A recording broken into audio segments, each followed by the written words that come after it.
I'm Kat Kramer, and I'm here with James Haven, the writer, director, and creator of Court of Conscience. Now, James, this is your directorial debut. Correct.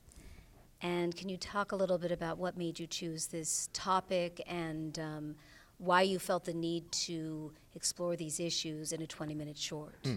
Well, what made me really focus on the topic is because, as we know in our business, the film business, a lot of it's life imitating art. And for me, this is much more of art imitating life, meaning that basically I really want to see this kind of accountability at the highest level. And so I wanted to see it. That was the original concept. I wanted to see this conversation. I wanted to see it, play out. And that's why I made the film. And then what was amazing is, and it's in the description of the piece, I went to look up courtofconscience.com and see if it was available. And they literally had this 17th century concept, which is the narration that Anton says in the beginning of the movie, which was like, oh my gosh, this is the movie I wrote. And now this 17th century concept is actually playing out in the words on the screen. So it was kind of like, oh my gosh, this is destiny. So that's how it all came together. Yeah, I believe in that. Yeah. Now, you worked with Anton, and this is his final appearance. Yes, yes. yes. Had you always wanted to work with him, or was he drawn to the subject himself? Well, how did it come about? Yeah, I've been a fan of Anton's for years. The first thing that really just knocked me out was Alpha Dog. When I saw him in Alpha Dog, I was like, that's it. That's like the greatest, young actor of his generation. And so what happened was I literally went to him with it, and he said yes, like immediately. Like it was just instantaneous. It was just, he read it one night and he said yes. Yeah, and yeah. Definitely have goosebumps. Yes, yes. Now, you working with your father, and obviously it's not that he's not used to tackling controversial roles, Sure. but did you write it for him, or was it just something that and then he looked at it? How did you No, I actually... didn't write it for him, but when I was thinking of casting for it, I really couldn't think of anybody else that could do the layers the piece required. I just was like, this is a very controversial topic, but the way the piece unfolds, it's like there's these layers of that performance, specifically of the Cardinal, and I was like, he's one of very few that can do this. Agreed. So Yeah. I just said, let's go for it. Yeah. Now, the use of the music was so unique. Yes. How did that come about? Just strictly from as a filmmaker, Yeah. the composer, because the music my dad taught me is always so important. Yeah, your dad, amazing. Yes, Stanley. Basically, Aaron Zigman, great composer, one of his most famous pieces was The Notebook, so that's what put him on the map, I guess, for the public. But I had a friend who knew Aaron and just said he has to watch this piece, and I showed it to him. And Aaron's amazing. I mean, I don't know if you've ever worked with him or anybody you know's worked with him, but he just wants you to like talk about. Because I said, I can really tell you what I'm feeling, Aaron. I want this piece to be. And he just lets you run. Like you just start to describe the entire piece. Like I'll give you one insight type thing. For example, there's these little strokes in the film of where the piano just kicks in. And very specifically, that's the children. Those little moments of the piano. And very powerful. And Aaron just heard me talking about what the film and the underlaying and the subtext and all that. And he hit it. I mean, I've heard the score. He played it, which was amazing. Of course, I'm sure you've experienced this too. Many times where you have a composer or a live, person playing the music for something while they're watching the piece. So I'm watching the piece while he's playing the music entirely out as I'm watching it live for the first time, and I literally had no notes. I just went, "That's perfect," and I was overwhelmed with emotion as well as he did it. Yeah.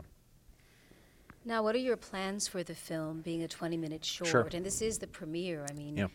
this is with media and the industry and activists and students. Absolutely. And also, what do you want people to take away? Either those that have had experience with child abuse, either been victims or survivors, or just, parents or just anyone looking at it. What do you really want them to, what emotion besides the obvious ones, but what would you like them to do in terms of taking action?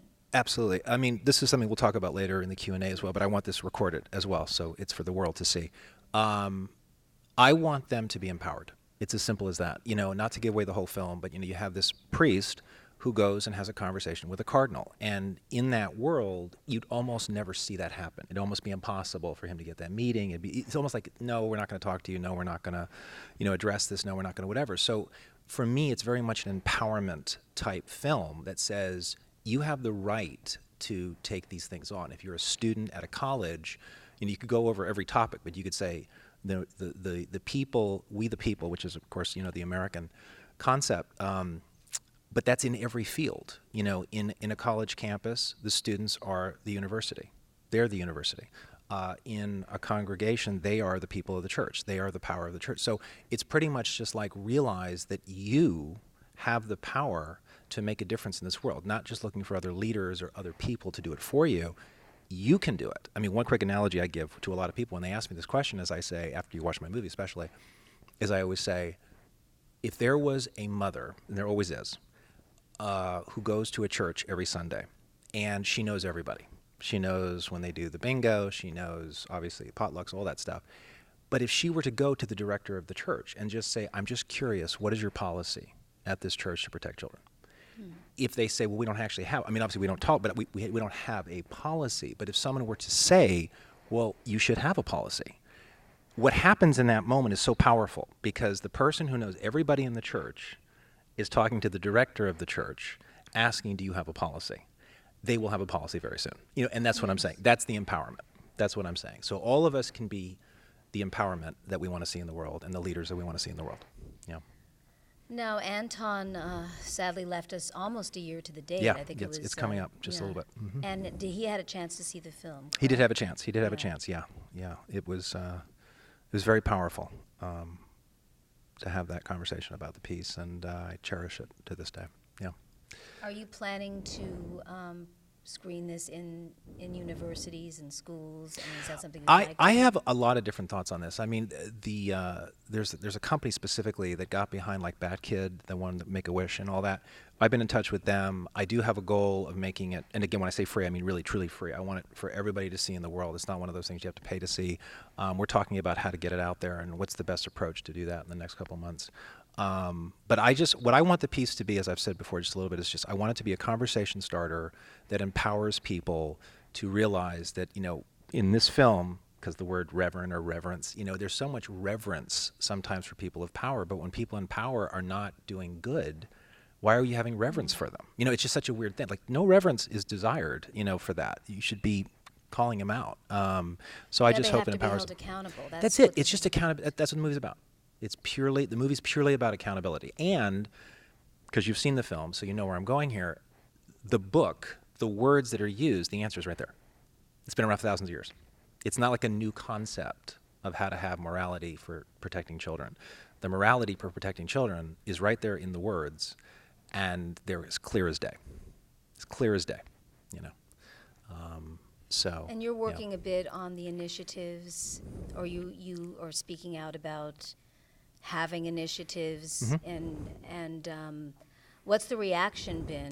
Well, on what's been amazing, and we'll talk about this more in the Q&A and stuff like this, but I've been very blessed in the last few months and years to really learn so much about something we'll talk about later, but adverse childhood experiences, and where these things that happen to us, like when you bring up child abuse or topics a lot of people are very difficult to want to converse in, what they don't realize is that you don't want to talk about that specific topic.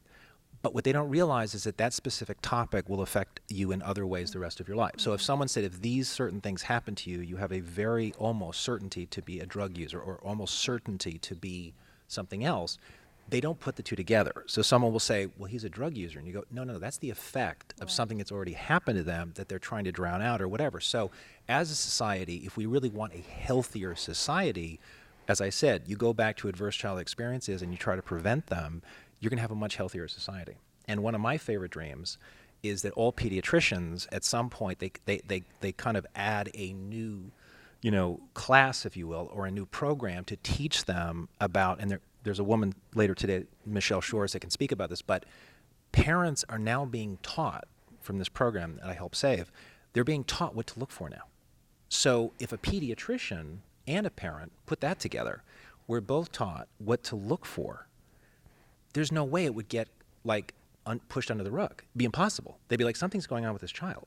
So we're not going to ignore it. So that's my dream, is to have the medical community take it on, They've already done the research in the medical community. Now just other doctors, pediatricians taking it on, parents taking it on, empowering other people to take it on, and caregivers and whatnot, foster care system, and then just to have a healthier society. So yes, and then back to initiatives. Yes, I mean, my dream is, I know we have a brand new president, but at some point, I've already worked with the former administration on things for Native youth who have, some of the highest numbers of, issues that we're talking about. We've succeeded at addressing those things. So I already have a precedent setting with the former administration.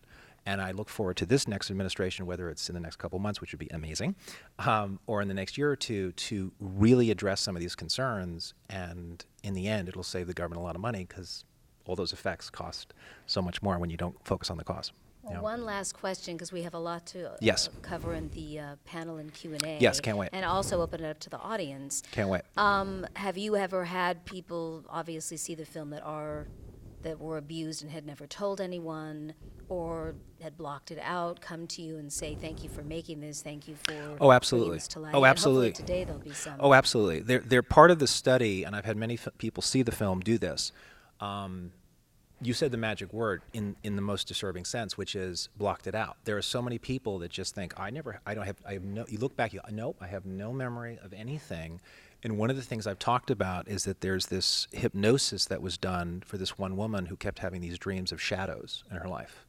And then finally, after hypnosis, the shadows became a face and became something else. And my point is that many people have either done what I just described to find out if there is something real to it, and many people who they've started to just think back in their life of things that at first seemed not normal, but definitely not abuse in their mind.